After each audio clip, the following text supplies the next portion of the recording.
আজকে আপনারা জানেন যে অনেক প্ররোচনা দেওয়া হয়েছিল একটা অরাজক ব্যবস্থা তৈরি করবার জন্য। আজকে যে কর্মসূচির নামে বিশৃঙ্খলা তৈরির চেষ্টা হয়েছে সেটা আপনারা দেখেছেন যে পুলিশ কিভাবে তার প্রতিবাদ করেছে এবং অবস্থা নিয়ন্ত্রণের মধ্যে রেখেছে। প্ররোচনা দেওয়া হয়েছে ছাত্র সমাজের নামে প্ররোচনা, এই প্ররোচনায় গুন্ডা আমদানি করা হয়েছে এবং পুলিশকে অনেক জায়গায় আপনারা দেখেছেন যে তাদের এই আন্দোলনের নামে তাদের আক্রমণের শিকার করা হয়েছে। চণ্ডীতলা আইসি থেকে শুরু করে বহু পুলিশ অফিসার তাদের ইট ছুঁড়ে কোথাও লাঠি মেরে তাদের আঘাতপ্রাপ্ত করা হয়েছে, কিন্তু পুলিশ তার ধৈর্য হারায়নি। পুলিশ কিন্তু অবস্থা সামাল দিয়েছে এবং শান্তিপূর্ণভাবে যাতে সব কিছু থাকে সেই দিকে নজর রেখেছে। ওদের অবশ্য একটা চাহিদা ছিল জীবন্ত লাশ, একটা লাশ চাই, একটা বডি চাই। সেই বডিটা আজকে হলো না, কারণ পুলিশ কখনোই ওদের প্ররোচনায় পা দেয়নি এবং ভবিষ্যতেও দেবে না। তাহলে কি করতে হবে? আর একটা অরাজকতা তৈরি করবার ছক কষতে হবে। সেই ছকটা কি? 12 ঘন্টার বন্ধ। আগামীকাল একটা 12 ঘন্টার বন্ধ ডেকে দেওয়া হলো ভারতীয় জনতা পার্টির পক্ষ থেকে। আমরা বলতে চাই এই বন্ধটা কেন? সমস্ত বাণিজ্য বন্ধ করে দেওয়ার জন্য বুঝি?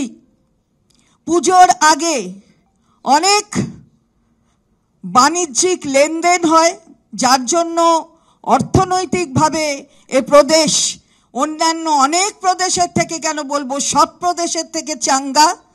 সেটা বন্ধ করে দিতে হবে। অর্থনীতিতেও এইভাবে আঘাত হেনে একটা কিছু করতে হবে আন্দোলনের নামে। তাই আগামীকাল বন্ধের ডাক। আর আমরা বলতে চাই যে কিসের জন্য এই বন্ধের ডাক, এটা সবাই বুঝতে পারছেন। সাধারণ মানুষ বুঝতে পেরেছেন। সাধারণ মানুষ জানেন যে আজকে যে আন্দোলনের ডাক দেওয়া হয়েছিল তাতে সাধারণ মানুষের যোগদান ছিল না, কারণ সাধারণ মানুষ বুঝেছেন এর পেছনে রাজনৈতিক চক্রান্ত কি ছিল। সাধারণ মানুষ জানেন যে এই বাংলায় বন্ধ হয় না, বন্ধের রাজনীতি এখানে চলে না।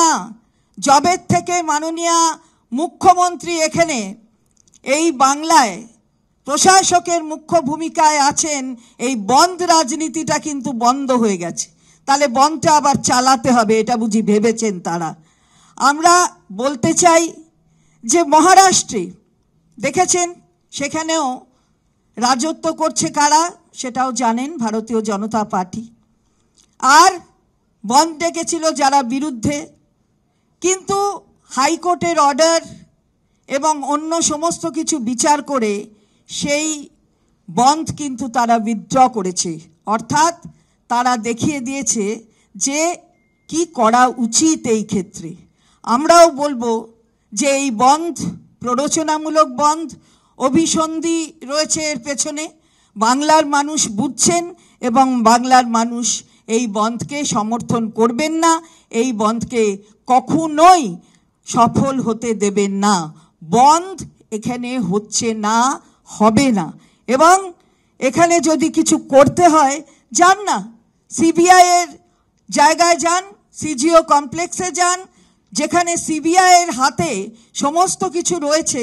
সেখানে সিবিআই এর কাছে না গিয়ে আপনারা কি জন্যে এই ধরনের বন্ধ এবং অন্যান্য প্ররোচনামূলক রাজনীতি করবার চেষ্টা করছেন সেটা বাংলার মানুষ কিন্তু বুঝেছেন বলেই আজকে চিত্রটা কি সেটা সবাই দেখেছে। খালি বাংলা না, সারা পৃথিবী দেখেছে যে কি ধরনের আন্দোলনের নামে কি করতে চেয়েছিলেন, আর বাংলার মানুষ তাতে সাড়া দেননি।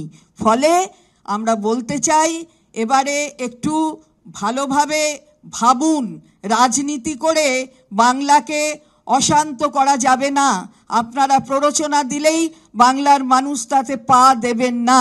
আর আমরা রেল কর্তৃপক্ষকে, আমরা তাদেরকেও বলছি যে কালকে কিন্তু রেল বন্ধ করবেন না। কালকে আমাদের একটি কর্মসূচি আছে, আমার পাশে মাননীয় মন্ত্রী ব্রাত্য বসু আছেন, আপনাদের কাছে বলবেন কালকে কিন্তু আরেকটি কর্মসূচি আছে, রেল বন্ধ হবে না। আমরা রেল বন্ধ হতে যাতে না হয় তার জন্য বলছি, রেল বন্ধ হবে না। এবং এখানে কিন্তু আমাদের যে কর্মসূচি কালকে আছে সেই সম্পর্কে বলবেন, এবং সেই সম্পর্কে আমরা আবারও বলছি যে বন্ধ হবে না, কর্মসূচি হবে। আর রেলকে আমাদের আবেদন জানাচ্ছি।